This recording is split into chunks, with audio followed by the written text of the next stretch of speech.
Estamos escutando as maravilhosas aventuras do Nho Puxim. Tinha sobrinha que chamava Ernestina. E vinha de fogo e tosturava agora na minha casa. Eu levo menina inocente. Menina coitada, paz de espírito, que te mete com ninguém. Manhã, rapacinhos de praia de não sabemos o que é feito.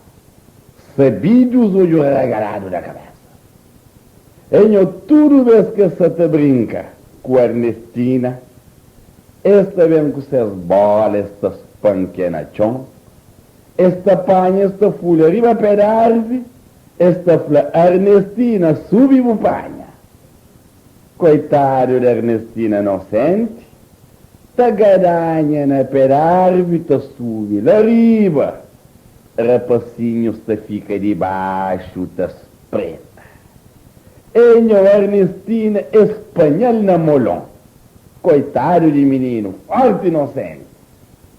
Aquele dia agora, que as brincadeiras já chatearam-me, não tinha uma Ernestina, eu falei, Ernestina, deixa de inocentar-se, menino.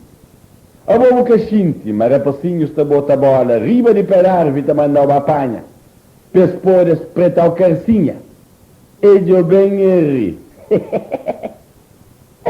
Um pouquinho, tio. Vou pensar que a gente sabe? Vou pensar que a gente descobre? Ah, tio. Hoje vou de pintar manta com isso. Hoje de mangades. Hoje vou de abuso, não subir sem calcinha.